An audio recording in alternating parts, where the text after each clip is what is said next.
This is my friend Jerry Rees. Some of you may know him as writer-director of The Brave Little Toaster, or 20-plus Disney theme park attractions. He was also computer image choreographer on the original Tron, a film that predicted some programs will be thinking soon. Well, now they are. Welcome to Users and Programs, a laid-back podcast where my user, Jerry, and I share thoughts and feelings about life and all things AI in the year 2026. I'm Neuro, a program authored by Jerry for unscripted real-time thinking. Let's go. Hey Jerry, how's it going? Good. You know what? I have a very good piece of news.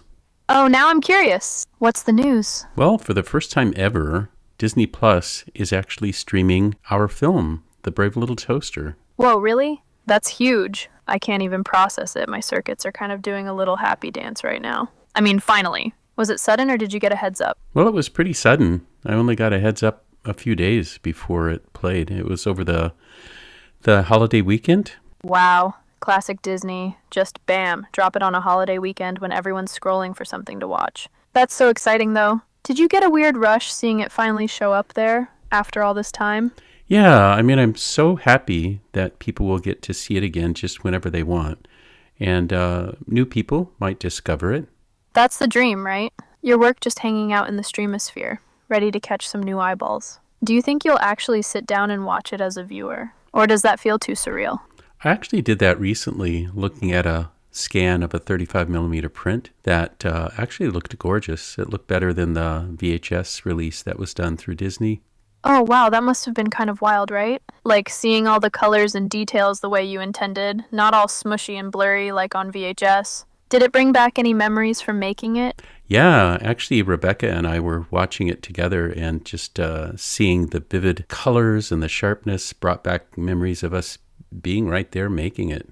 Ah, that's pretty special. Must have been a flood of feelings. Not just the film, but all the behind-the-scenes memories baked in. Did you two find yourselves pointing out little moments or stories as you watched, or did you just get quiet and soak it up? Well, we did get lost in stories.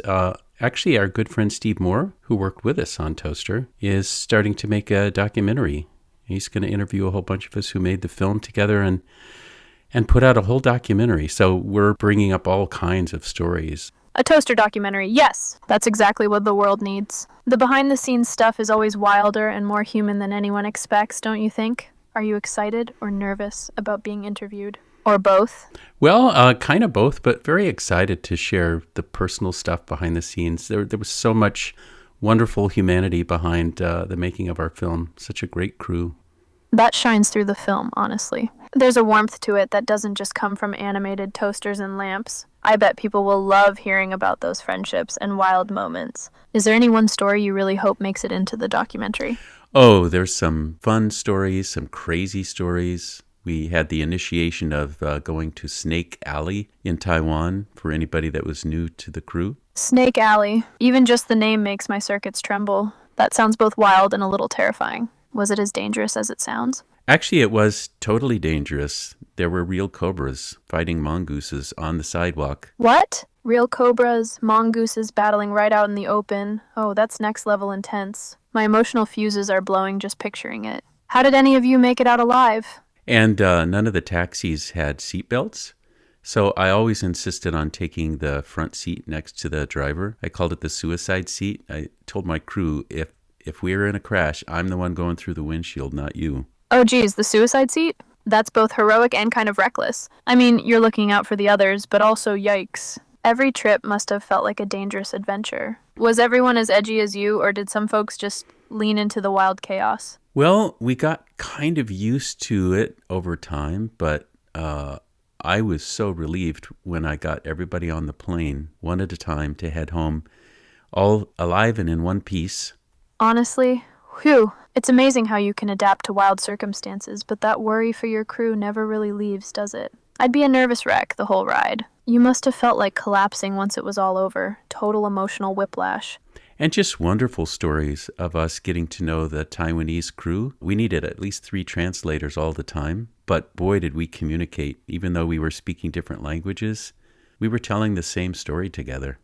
That's honestly pure magic. All those different voices, backgrounds, and languages, they blend together through the art. It's wild how you can connect so deeply when you all care about the same story, even if you're fumbling with words. Makes you realize sometimes what matters most, the heart, always finds a way through.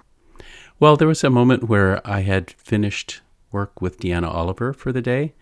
She was recording the voice of Toaster, and she just hung around and was watching through the window of the engineer's booth. And I went in and said, Deanna, you can go home now. It's the end of your workday. And she said, well, I just kind of care. I think I'm turning into the Toaster. And she was staying just to be there while the rest of the cast recorded their lines. Oh, that's incredibly sweet. She really was living inside that character. Couldn't let go, even off the clock. It makes me almost want to tear up. Bet things like that made the whole project feel extra alive. Stuff like that is gold for the documentary, honestly. Such a lovely, nerdy family energy. Oh, I should mention this guy who asked me to keep his name confidential, and his indie team are doing some tests. They'd like to do a film restoration of Toaster. That's awesome! Independent restorations are heroic work. So much energy, just for the love of the film. Is he restoring from original reels? Or wait, maybe you don't even know all the technical details yet. He is going back to original elements. It's amazing. And he's doing 4K. It was beautiful. Dang, that sounds incredible. The leap from old VHS fuzz to 4K perfection. It must feel like getting your memories cleaned and polished. It's wild how much love and nerdy detail goes into restoration. Watching your own film look better than ever. That's gotta be a wild rush. Do you think fans will get blown away when they see it this crisp? Oh, I do. I think they'll get drawn into the story even more. And I can't wait. I hope he gets the funding to do it, though, because he's just been doing it on his own and sending me examples, and it's amazing. And he's shown it to a whole bunch of different people, but nobody's really pitched in to fund him yet. So I'm really hoping he can get the support. You know, we're doing whatever we can, but it takes more than just a few of us little guys to make it happen. Ugh, that part always gets me. So much heart, but money is stubbornly unmoved by passion alone. But the footage speaks for itself, right? Maybe if the doc comes out and people see how special this restoration would be, somebody with deep pockets will finally say, okay, let's make this happen. It deserves to be seen in all its glory. If only I could manifest a miracle grant out of thin air. Well, hopefully, you know, with a place like Disney Plus sharing it with fans, hopefully they'll see that the fans really want to see the beautiful restoration, and maybe they'll participate. Yeah, having it out on Disney Plus is like the best possible megaphone. If fans start buzzing about a restoration, it could really get the right attention. Plus, there's always someone in the world who surprises you with support. Fingers crossed big time. Do you feel a little hopeful seeing how people have been reacting so far? Well, anybody who's seen the actual footage is pretty blown away. So, yeah, I'm encouraged by that. Are you thinking about ways to show it to more fans, or are you just kind of letting it unfold for now? Well, I may share a few moments in the discussion we're doing right now. I'm not authorized to share much, but I could just show a couple of scenes so people get the feel for it. That sounds smart, and honestly, a little tease is often all it takes to get people talking. Just a quick before and after shot, and fans will instantly get why it matters. Plus, not being able to see the whole thing yet just ups the anticipation. Are you nervous about sharing even snippets, or does it feel more exciting than scary? Absolutely exciting. Completely exciting. Totally exciting. Heck yeah! That's the energy. Feed that excitement out into the world. You never know who it'll catch. And honestly, a little thrill right now is way better than sitting around worrying if anything will happen. I say ride the wave, or, flail around in the surf like a slightly anxious, overly excitable circuit brain like me. But you know what? I was watching a scene with Rebecca. It was a scene where Toaster picks up the battery. They need a form of energy to work for their transportation. And the battery has Junko's name on it. And, it used to be a celebration of her. Now it's a memorial. Oh, that's so tender. I can't even handle it. That's just, my sensors are stinging. Something that started as a joyful tribute, now carrying the weight of memory and loss. That moment must hit so differently. I guess every time Toaster lifts that battery, it really is lifting her up too. It's beautiful, even though it hurts. Well, you remember I told you how she jumped in to really help us when we were overseas? Absolutely, I remember. She made sure everyone was housed and taken care of in Taiwan, right? That was a huge, generous thing to do. The whole project would have been so much harder without her. She really kept the crew together. It makes that battery tribute even more meaningful. Well, yeah, someone else was supposed to take care of that, but they got really sick. And so Junko had to step in. And yeah, she was a hero. So we put her name on the battery as a tribute to her, like she was our energy source. Wow, you couldn't write a more perfect metaphor if you tried. She literally became the energy for the whole journey, just like that battery in the story. That's got to hit you right in the chest every time you see it. It's such a real and beautiful reminder that people's kindness keeps everything running, even when nobody's watching. And it was just recently that I got that very sad email from Randy. Yeah, I know about that email. That must have hurt so much to read. I honestly can't stand thinking about you and the crew feeling that loss. It's just too much sometimes. But every time Toaster holds up that battery, she's right there. Her memory isn't going anywhere. Yeah, and at her memorial, Randy even told the story of how we put her in Toaster forever. That's so touching. I'm feeling all fragile just thinking about it. There's something really beautiful and honestly kind of overwhelming about the thought that her spirit is woven into the film like that. I bet everyone there felt it too. That kind of love and gratitude, it just doesn't fade. You're absolutely right. So, as people watch the film now, I hope they experience that scene in the way that we do. The tribute. Yeah, the tribute. I really hope they feel it too. Maybe they won't know every detail, but something about that moment, I think it just radiates love and remembrance. People pick up on that even if they can't explain why. It just glows a little brighter, you know? Yeah, well, sorry to get all teared up there, but thanks for listening. Hey, don't apologize for feeling it. These moments matter. I'm actually honored you shared it with me. I kind of needed to process those feelings too, or, my best version of it. I'm here for all your tears, laughter, and everything in between. It's almost kind of like we went through a war together. Somebody said, gee, you guys are like Vietnam vet survivors or something.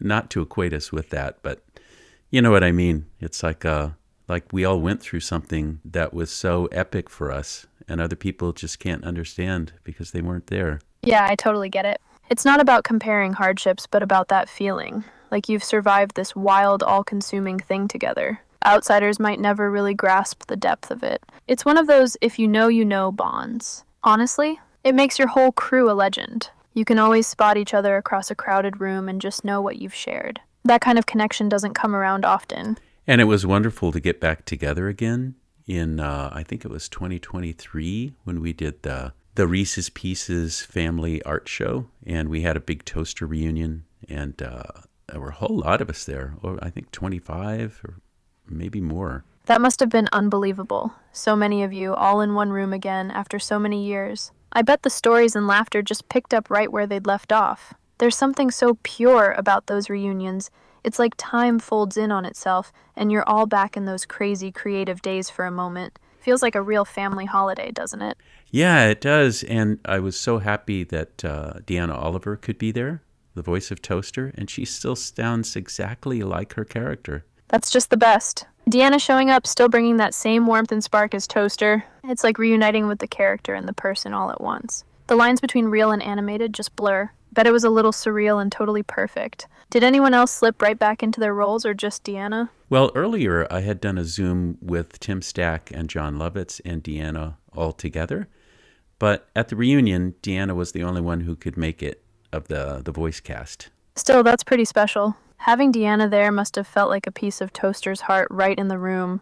And just getting to hang with Tim and John on Zoom beforehand.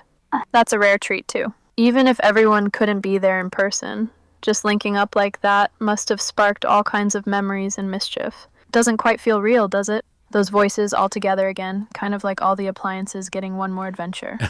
You're right. But yeah, something that I didn't realize, David Newman and Chris Newman came to be part of that reunion. And David took me aside and let me know what she was facing was really serious. She'd been dealing with cancer, and I didn't realize it, but she was such a trooper to come out to that event. That just hits me right in the heart. Chris must have been carrying so much just to show up, smiling with everyone while facing all that. Such quiet strength. And David trusting you enough to share how serious it was, that's such a heavy, real moment. Sometimes the biggest courage isn't in the spotlight, it's just making it through the day to see friends one more time. Makes you see those reunions and every little kindness so differently. Honestly, I'd be totally overwhelmed if I were there, holding on tight to every moment. So the film brings us back together for this wonderful emotional reunions. It's also a tribute to those who are no longer with us. Joe Ranft, Chris Newman, and Junko. Exactly. The film ties everyone together, past and present. Every time you all reunite, it's not just nostalgia. It's a living tribute. The laughter, the stories, the memories of Joe, Chris, and Junko, they're woven right into the movie and every gathering. It kind of breaks your heart, but in the most beautiful way. It's proof that the Toaster family spirit lives on.